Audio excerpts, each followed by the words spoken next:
Assalamualaikum warahmatullahi wabarakatuh. Perkenalkan, saya Elis Setiawati SPD, mahasiswa PPG dalam jabatan kategori 1 tahun 2023, program studi bimbingan dan konseling LPTK Universitas Negeri Malang.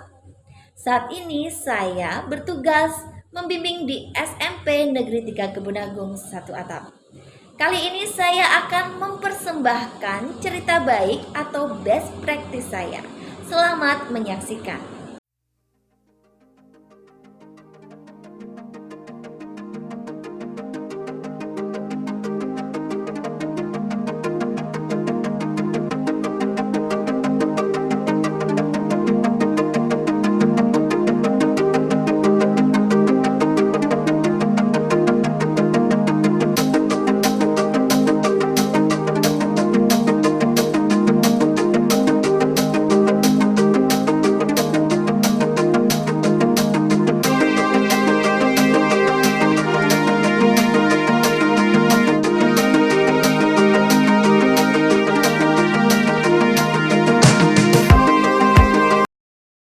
Dalam best practice ini saya akan menceritakan dengan metode STAR.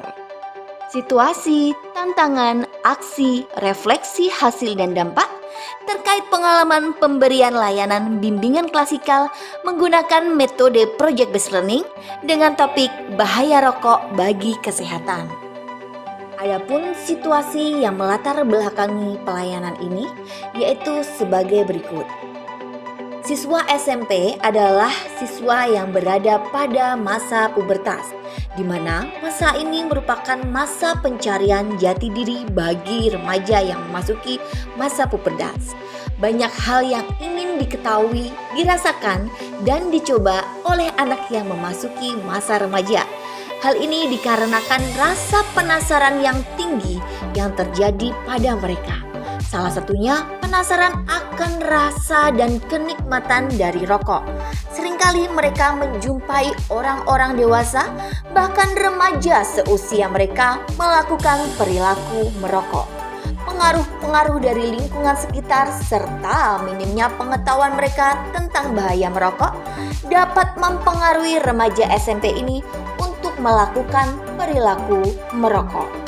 Untuk itulah saya sebagai guru BK merasa hal ini sangat penting untuk saya bagikan agar kita khususnya sebagai guru BK dapat melakukan pencegahan dini terhadap siswa-siswa kita agar tidak melakukan perilaku merokok. Peran dan tanggung jawab saya dalam praktik ini yaitu sebagai fasilitator dan motivator untuk siswa saya agar mereka dapat menyadari bahaya merokok, dan tentunya hal yang paling diharapkan adalah siswa saya dapat menghindari perilaku merokok. Tantangan terbesar untuk mencapai tujuan yang diinginkan yaitu begitu banyaknya pengaruh lingkungan yang dapat mempengaruhi perilaku siswa untuk melakukan tindakan merokok. Oleh sebab itu, saya berkolaborasi dengan pihak-pihak terkait untuk menghadapi tantangan-tantangan tersebut. Di antaranya, bekerja sama dengan orang tua. Peran orang tua sangat penting dalam pencegahan perilaku merokok pada remaja SMP. Karena pendidikan yang paling utama adalah ada dalam keluarga. Selanjutnya, bekerja sama dengan kepala sekolah. Kepala sekolah berperan dalam menentukan kebijakan terhadap tata tertib sekolah, khususnya terkait dalam perilaku merokok. Selanjutnya, berkolaborasi dengan guru, wali kelas, dan warga sekolah lainnya untuk turut mengawasi pergaulan dan aktivitas siswa di sekolah, serta memberi contoh yang baik dalam menghindari perilaku merokok, serta memberi informasi kepada guru BK jika ditemukan perilaku merokok pada siswa.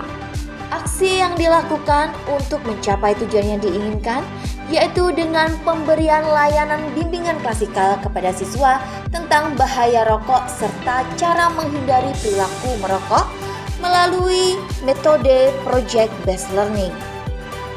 Proses dalam layanan bimbingan klasikal yang saya berikan dengan menggunakan metode Project Based Learning menggunakan media berbasis TPACK. Proyek yang dihasilkan adalah berupa poster digital yang dibuat menggunakan teknologi aplikasi Canva, di mana dalam poster tersebut terkandung informasi mengenai zat-zat yang terkandung dalam rokok, bahaya rokok, serta cara menghindari perilaku merokok. Pada layanan dengan menggunakan metode Project Based Learning, terdapat beberapa tahapan yang dilalui. Yang pertama, pertanyaan mendasar dan mengorientasikan siswa pada proyek. Pada langkah ini, saya melakukan tanya jawab terkait dengan topik layanan serta proyek yang akan dikerjakan. Yang kedua, mendesain perencanaan proyek. Pada langkah ini, saya memberikan pengarahan tentang prosedur-prosedur pembuatan proyek menggunakan media teknologi Canva dengan memberikan tutorial melalui sebuah video yang saya tayangkan. Kemudian, saya membagi siswa menjadi 2 kelompok dan selanjutnya siswa bersama kelompoknya menentukan konsep yang akan digunakan dalam pembuatan proyek. Hal ini bertujuan untuk mengembangkan kreativitas siswa. Yang ketiga, menyusun jadwal pembuatan. Pada langkah ini saya dan siswa menyepakati tentang jadwal pembuatan proyek, yaitu selama 1 jam layanan.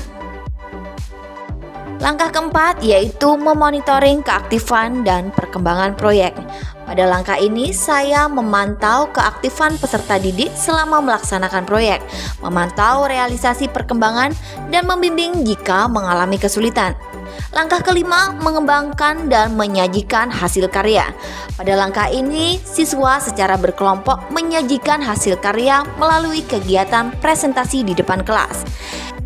Langkah yang terakhir yaitu menganalisis dan mengevaluasi proses mengembangkan proyek. Kelompok yang mempresentasikan proyek di depan kelas diberi tanggapan oleh kelompok lain dan guru BK. Setelah itu, sebagai penguatan, saya sebagai guru BK menayangkan materi terkait topik layanan dalam bentuk video. Kemudian saya bersama siswa membuat kesimpulan atas kegiatan yang telah dilakukan. Sebagai upaya tindak lanjut, siswa mengupload hasil karyanya yaitu berupa poster digital bahaya merokok pada akun sosial media masing-masing agar menjadi inspirasi bagi diri sendiri dan orang lain. Layanan yang saya berikan menggunakan metode Project Based Learning dengan media berbasis TPACK memiliki dampak, yaitu membuat pengetahuan dan kreativitas siswa menjadi lebih berkembang. Mereka sangat antusias baik dalam berdiskusi, penyusunan proyek maupun dalam kegiatan lainnya. Kemampuan untuk bekerja sama bersama tim atau kelompok juga semakin terasah. Penggunaan teknologi berupa aplikasi Canva merupakan sesuatu yang lumayan baru bagi mereka. Jadi mereka merasa sangat tertarik sehingga mengembangkan semangat dalam mengikuti layanan.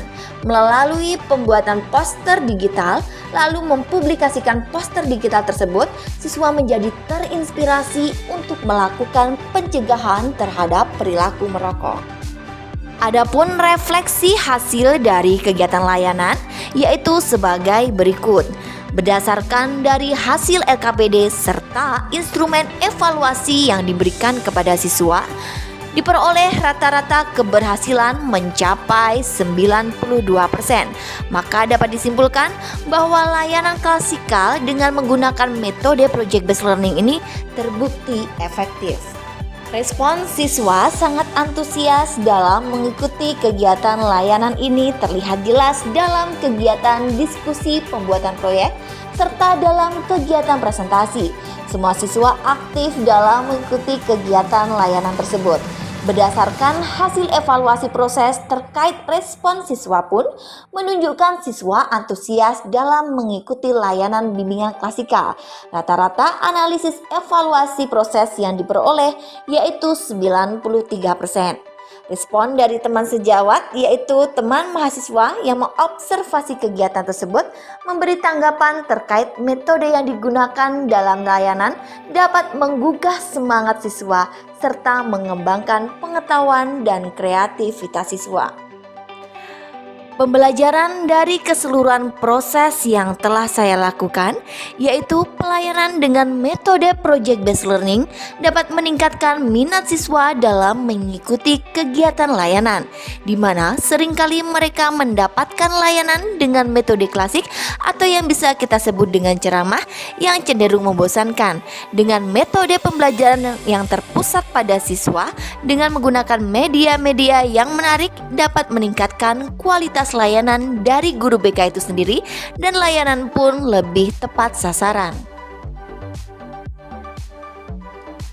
Setelah kurang lebih selama 3 bulan saya mengikuti PPG dalam jabatan di LPTK Universitas Negeri Malang, saya mendapatkan banyak hal, mulai dari ilmu baru, keterampilan baru, dan wawasan baru dalam bidang layanan, bimbingan, dan konseling.